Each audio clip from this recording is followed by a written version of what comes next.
Hey, I am so excited to announce that I got Kevin Bruener from CDBABY. He is the VP of Marketing. He believes in artists. He helps artists. He's also an artist himself, and I get to interview him today, and guess what? He drops so many value bombs to help you guys out with your music. This is an amazing interview. Do not miss this. Let's jump into it right now.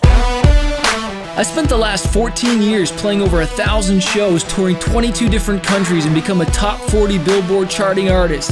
I fired my record label to go out on my own as an independent artist to market and release my own music, selling thousands of albums and millions of streams. The question I always get is, how did I do it without a label and sell even more music? This podcast is here to show you the way. Join me and follow along as I learn, apply, and share marketing strategies to grow my music business and a loyal fan base. Well, hey guys, I'm super stoked to have the VP of Marketing from CDBABY, Kevin Bruener. I'm a huge fan and has just done so much for independent artists over the years. The company has just helped me totally, changed my career over the years, helped me sell more music, and had such an impact. So I am super stoked to have Kevin from CDBABY on the line here. How you doing, brother? I'm doing well. Thanks for having me. Yeah, man. And dude, seriously, I started working with CDBABY. We're using our stuff since 2001. So wow, you predate me. That's crazy.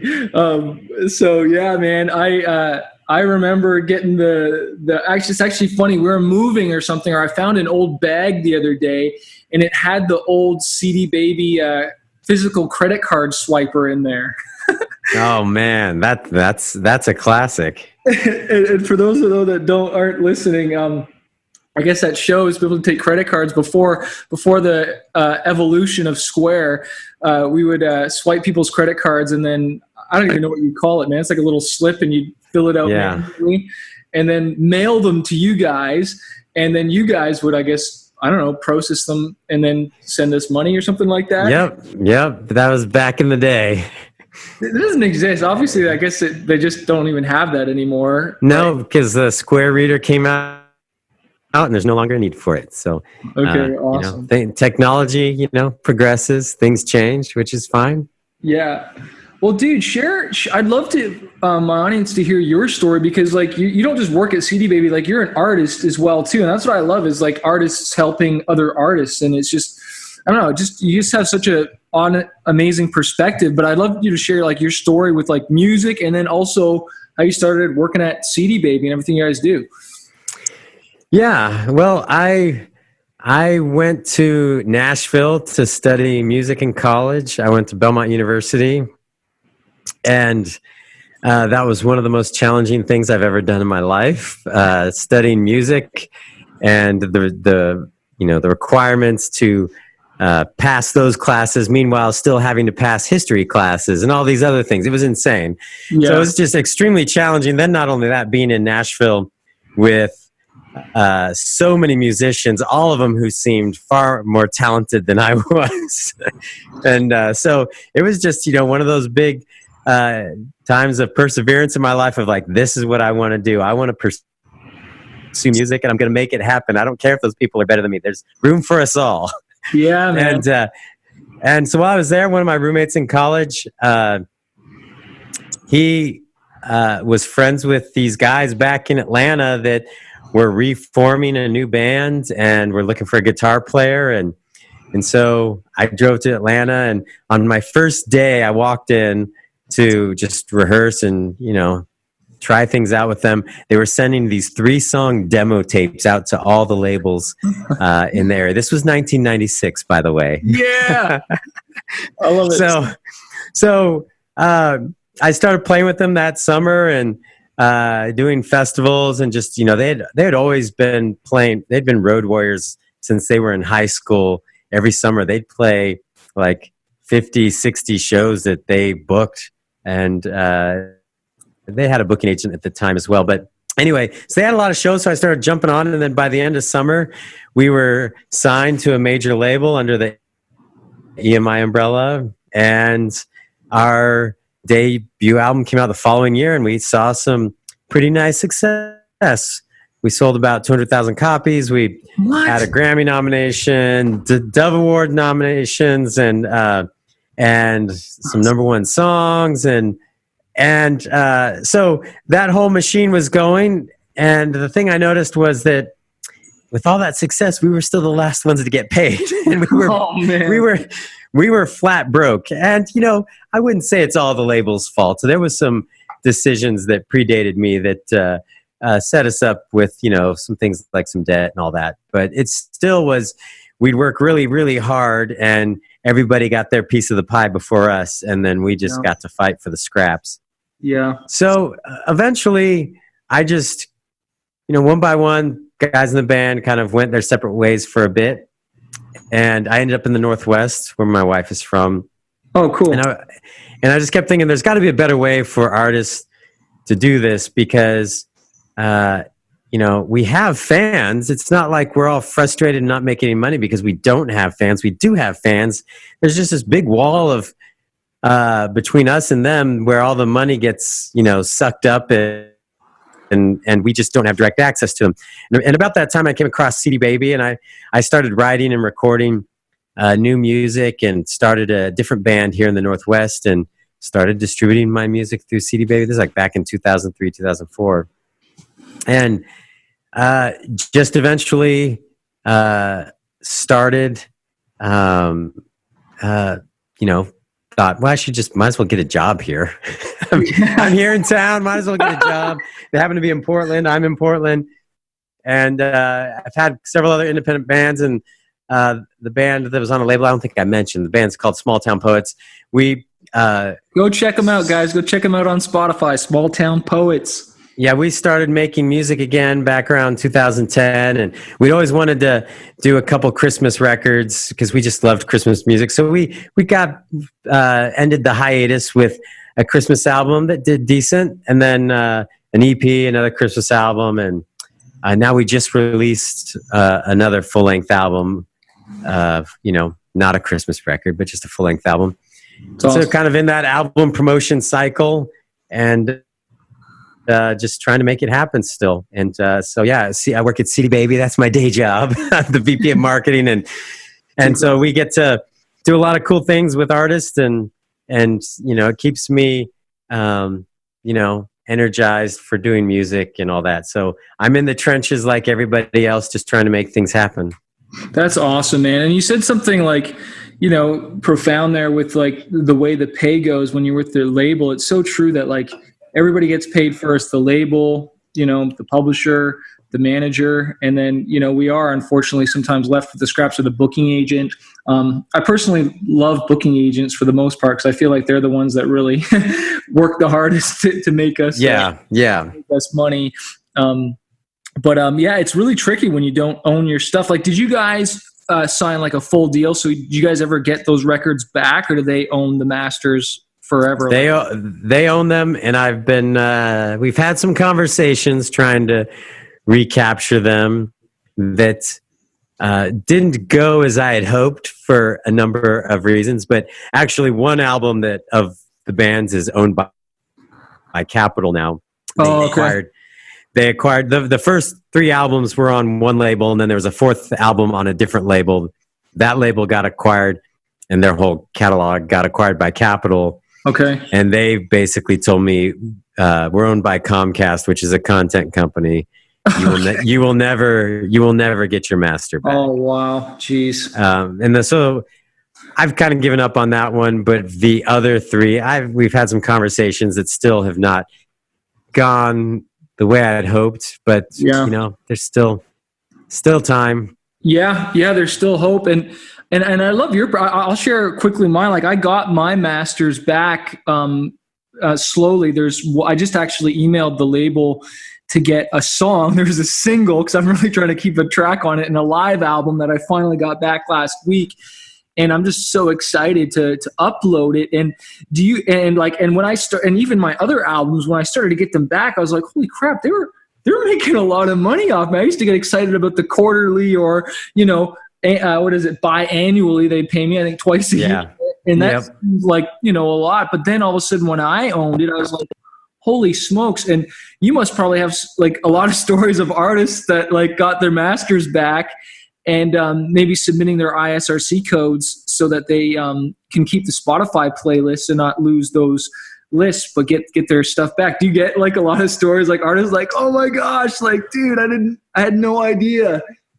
Yeah, we do get a lot of artists that are like, I got my masters back and I want to get this back out there. And yeah, it's crazy. I mean, it's so important that you own your masters and if you're not going to own your masters, if you do sign a deal, that you're absolutely sure you understand what you're getting yourself into. Because, I'm not going to say that every label deal is a bad deal, but there's trade-offs, and there's serious trade-offs in, they're not going to invest a lot of time and energy developing you as an artist if they're not getting something in return, and what they want is content that they can own forever in most cases. And that's not necessarily to your best interest as an artist.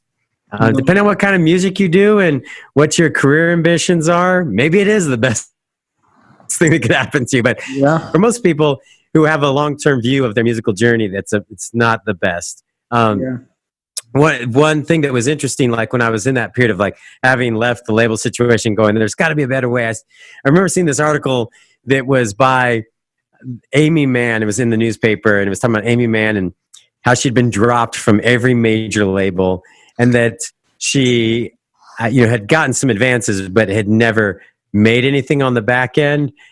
And she was talking about how now she was just selling directly to her fans, and she can just sell 10,000 copies directly to her fans and make more money, far, far more money than she was when she was selling hundreds of thousands of copies. And so it's just kind of the understanding of how much money gets sucked up in that pipeline. Yeah. Like I literally had a course that I called How I Make Over $4,000 a Month Selling Music Online. And that was until I got my, next record back, and then the income shot up again. So I'm going to have to rename the course, but it's like, I had no clue. And it's not like I got this like success manual of, do this and do that. And this is how you do it. And I'm on cdbaby.com right now. And I'm just like you guys like spell it out so much of like the boost your income here and, the pro publishing. And I want to talk about a bit of this stuff that you guys help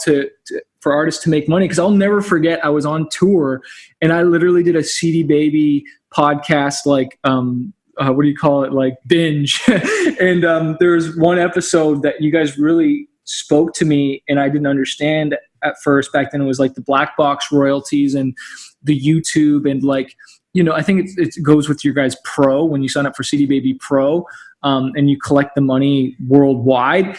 Could you maybe talk a little bit about that and some of the money that like artists might be leaving on the table that they don't even know about? It's such a I'm not good at talking about or explaining it. I'm sure you do a lot better job than me. Absolutely. So basically, the digital world has opened up a lot of things for independent artists. Not only so many new usages of music and the way music generates revenue and different kinds of royalties. A lot of these royalties didn't exist 10 years ago, especially 20 years ago. Yeah.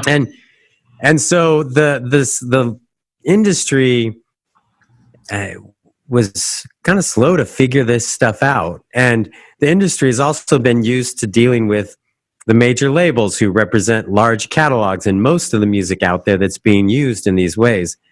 But that has changed drastically, especially over the last 5-6 years, where independent artists make up about 40% of the music being used on places like Spotify and such. So there's all these royalties that are generated that the industry just didn't have a way to collect for independent artists because they didn't care. Yeah. And it got to a point where people were like, hey, it doesn't matter if you're on top of the charts or you have 1,000 streams. That revenue is yours. That revenue is owed to you for the usage of your music by law, and there's no reason why it can't be paid, especially in a digital world where we can account for things one for one. So, way back in the day, they used to just survey radio stations and all that to kind of try and grasp an idea of who was owed performance royalties. But now everything's digital. So if something gets played, it's accounted for, and artists should get paid their rightful money. So that's been a lot of what we've been doing in the last few years, is really focusing on helping artists get paid these royalties where they traditionally haven't. And I'd say one of the biggest problems with artists, especially artists that have some success rolling, is that most of them are under monetized, where they're not taking advantage of all the revenue streams owed to them. Some of them, that money can pool up and sit around for a while, but some of these royalties, after 2 years, it just gets paid out, and which means the major label folks benefit most from that. Or even YouTube, I specifically, I don't even think it's retroactive. If you're not monetizing it when the ad, I'm pretty sure that one's not. You can't go back for YouTube, is what I heard. If you don't have it monetized. Yeah, correct. Because YouTube, it's all ad revenue, and if it's not monetized, they won't go back and pay you out for it. I've heard some situations like someone who's had like an explosion of viral content that's happened instantly, and them trying to recover some for the previous week or two. But yeah, if you've had something but that's been performing for a while, no, that's lost revenue. You're not going to get it back. Yeah. So that's a lot of what we do, is just help artists make sure that their publishing money is being collected. A lot of artists think they have publishing because they signed up with a PRO, and that's not a publisher. That's a performing rights organization. A lot of artists don't understand the opportunities on YouTube or in the world of sync licensing, and also that in a streaming world, there's also a mechanical royalty that's paid out. So for about every $5 that you make off of streaming, there's an additional $1 of publishing that's owed to you. So if you don't sign up, if you don't have someone administering those publishing rights for you, you're losing that revenue. And so that's what we do with our CDBABY Pro product. Is it's our publishing administration service that adds on to the distribution and makes sure that you're getting paid as much money as you possibly can. And just to talk about the YouTube thing, because I was blown away that it wasn't just off of my channel that I was making all this YouTube money. It was the thousands of videos that had my music in it that I had no idea. Like, I had one song that's been uploaded to YouTube 9,000 times. And I get paid on all those because I've signed up for the administration for publishing and stuff. And so it's really important that artists need to know that it's not just your channel, but all these other channels and people using it. Yeah, correct. I mean, a lot of these usages can be completely hidden from the artist. Like those 9,000 uploads you mentioned, it's possible that some of them cited your name or said music by Manifest or something like that in the description. But a lot of them, they don't. And the only way to find it is through the Content ID program and the YouTube monetization program, where we find that and make sure that you're getting paid for the usage of that music. And if you've got fans, if you're an artist that has fans, chances are that somebody's posted your music online somewhere that you don't know about it, and you could be monetizing it. Yeah, man. Which leads me to the next thing, which I'm super excited about, is Facebook and Instagram. And it might be too early, and if it is, that's cool. But if you got any data, as that started to pay, or they're starting to monetize it, at least, I'm really excited to see, what that actually amounts to when they start paying us for our music. Because, geez, I run a ton of ads, and I know you're running ads, and artists are running ads promoting their music videos or whatever, just their music, period, on Facebook, Instagram. Like, it's like finally they're going to start. Like, I've heard they've been trying to work on this thing for forever, and I hope it amounts to something pretty awesome. But have you heard much or got much data back from that yet? Not much data back yet. It's still pretty new, but it will be over the next few quarters getting more information on that. But yeah, I expect this to be a huge opportunity for artists. Facebook is really trying to make their site a destination for video viewing, and they've done a good job in a way that inserts videos differently than how people experience them on YouTube. YouTube is trying to be a different type of platform than Facebook, and so there's lots of usage on Facebook, and artists should be paid for that. And the monetization is is running now, but it's still early because it takes a while for this stuff to come back and really be able to crunch the numbers, because it's only been active. It was earlier this year when it got turned on, and there's usually a couple quarters lag in the data, and so really looking forward to seeing how much this adds to artists. I'm expecting it'll be a lot. Yeah, I'm really excited, man. I hope they backdate it too a bit as well. I don't know what's gonna happen, but time will tell. We'll have to do another call later on and see what happens with that and get some stories. I wanted to ask you leading into that, and this is such a common question I get, and I want it too, just for me as an artist myself. And I personally have seen that streaming seems to have won when it comes to Spotify as far as money now. My streams have finally outperformed my downloads. I don't know if you see that. I'm sure it's different for every artist, but you guys, geez, you have thousands of artists, so you probably see so much data. But would you say streaming is the majority now? Yeah, we pulled data for our entire catalog for 2017 that we released earlier this year, and Spotify was the biggest digital partner at like 35%. Apple Music was, I think, in third, but iTunes was still number 2 at like 25%. But the surprise was Amazon and Pandora being as high as they were. They were like 4 and 5. But for some artists, it has definitely overtaken it and become even bigger for them. It's across the board. It's hard to beat like, yes, it has, or no, it hasn't, because there's so much genre consideration. There's audience consideration. Yeah. If you're somebody that your core audience is 18-year-olds, absolutely streaming is going to be good bread and butter. If you're an artist that, your core audience is in their 50s, they might still prefer CDs or downloads or, even vinyl. So it can be very audience specific and genre specific, but it's definitely growing. The interesting thing is in 2017, when really people started coming to grips with the fact that it's a streaming world and streaming adoption started skyrocketing, so did the back end royalties for artists that we collect. It started skyrocketing. So that's one of the cool things that we've seen. Yeah.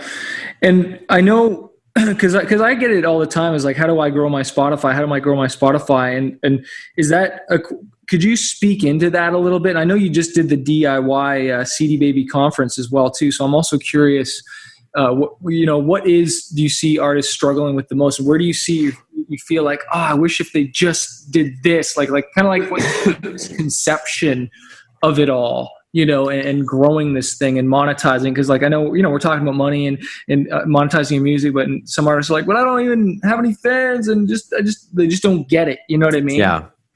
Well, first off, they need to understand the platform itself. Over the last couple of years, I've talked to so many artists that were like streaming haters, and a lot of those people have come around, and it's because they were trying to make sense of a streaming world in a download economy.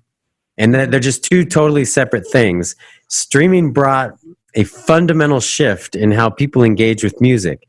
It's not just a matter of, instead of a download, they just stream it.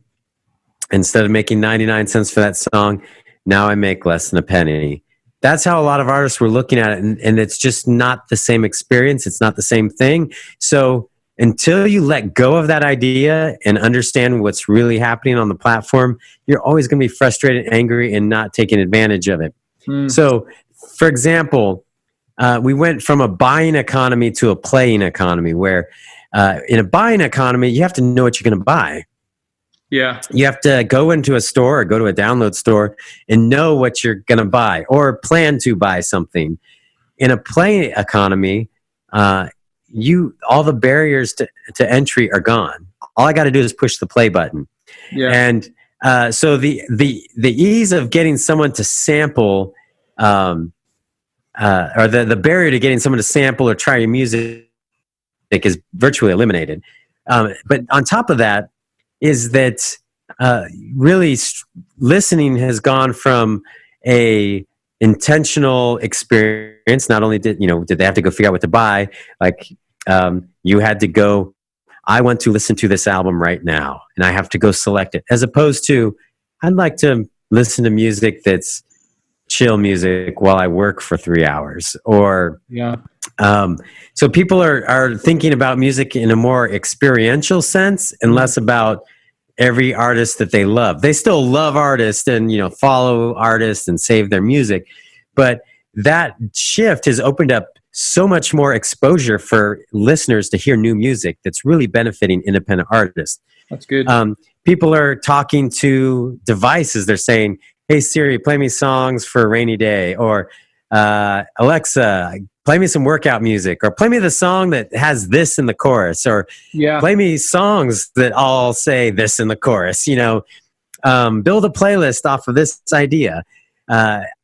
And people are putting music on the background, while they work all day, just letting it run. And so there's so many different ways people engage with music and get into the music than ever before, that didn't exist in a download world where you had to be very intentional. I'm getting this. One of my favorite things that people are doing now and really capitalizing on is collaborations with other artists. Yeah. You get an artist that has a following and you do a collaboration with them, your new song will show up on their profile and your profile. And that's a perfect way to introduce people to new music that didn't exist before. Yeah. So if you don't understand how these platforms work and are working to your advantage and how you can build a strategy around it, you're not going to benefit from it. Things like release radar. If you're building up a following on Spotify, especially now with recent changes, when you release something new, everyone that follows you, your new track's going to show up in their release radar. Yeah. And they're and Discover Weekly and things like that, where they're actively pushing music out to more people, because it's to the platform's benefit to make sure that people are enjoying the music and finding as much new stuff and just staying engaged, because if they don't, they'll stop paying that monthly fee. Yeah. And so when I talk to artists and tell them some of those things, they kind of go, the extreme hater kind of backs down a little bit, but they're still skeptical. But it's until you go and understand and things like how playlisting is driving adoption and more streams, and how you can even just pitch straight to playlisters new music. And if you don't understand all that stuff, you're going to be frustrated, because you're still thinking of it like, I put my music on a shelf somewhere and people are supposed to buy it. These are totally different things, not even related. So if that's number one, starting there. And then the other thing is, I find on Spotify specifically, is that a lot of people have not optimized their artist page and taken advantage of all the tools there in order to merchandise their music, present a better profile, make it attractive for people to follow, have links to their social outlets so they can get some of those fans connected other places. All those are options that are free to artists. You just have to do the work. Yeah, it doesn't take that long. No. And I love what you said about the collabs, man. Like paying for a feature, if it's the right feature, like not only are they featured on your track, and then when the search is like, geez, if you did a few of those a year, or had a few on an album or whatever, like, especially if they're bigger than you, like that is such a worthwhile investment to have, let alone the relationship and maybe touring or whatever. And so I always say the right feature is so worth it, man. And then I think it's just consistency, right? It's like just staying in the game long. Like, it's just not an overnight thing. Like, even if you get a placement or you get a playlist, like there's no one thing that just blows up your career. It's kind of like, okay, that's one thing, and that's built the foundation for your career. That's the bricks, and then you got more, and you're building it. And like what you said, just strategy. Like, what's the long-term strategy to grow this thing so that in a year or two you've got more fans? Well, and I think also, in a streaming world, some of the options out there allow artists to work together more to the benefit of all, as opposed to feeling like you're in competition with everybody. That's cool. Where things like collaborations or building playlists for your local scene and getting everybody to email their fans, so all these artists that are on this playlist can kind of help each other drive awareness of the scene that they've got in their town, or just a lot of ways where it can be artists helping artists for the benefit of all, as opposed to feeling like you're fighting each other for shelf space and fighting each other. And, there's, some healthy competition when it comes to getting gigs and things. But I think if you look at the options you have, there's so much more that just community of your scene or other artist friends or collaborations can really help build each other up. Yeah, man. And I always say to artists, stop looking at everyone as your competitor and start looking at them as your collaborator, and I wish I did that more earlier in my career. I felt like I was a little internal and just kind of, kept to my own world. I wish I was just more, I don't know, not outgoing, but just looked at it that way. It would have benefited me so much to, instead of just trying to be the star or get the light, and like, let's, there's enough room for all of us, And I'm curious, and we'll end here because I know you got to get going. But like even at the CDBABY conference that just went on, and if you haven't gone, make sure you go next year. And do you guys record it? Do you guys actually sell it at all? Like you can see a lot of sessions for free on our Facebook or YouTube channel. We live streamed the main stage the whole time. So perfect. So there's probably about 10 or so sessions that are up for free on our Facebook and YouTube pages that you could go check out right now. Sweet. Was our boy Rick Barker's up there? Oh yeah. Okay. And I think he even mentioned you in his. He did mention you in his session. Yes, he did. Cool. Yeah, he's a rad dude, man. I love that guy. What was I going to say? Oh yeah, what was the energy like there? And let's end with this as well. Like, what advice did you give the most, and what did you give to artists that are just listening to this to grow and move forward with their career? Well, I think the one thing I would highlight, the energy is amazing, and I don't just say that because I put on the conference. In fact, it's totally different than what I expected. When we started doing this conference, I thought it would feel more like many of the music business conferences I go to throughout the year. We've tried hard to make it feel different and unique, but I didn't know what to expect when people showed up.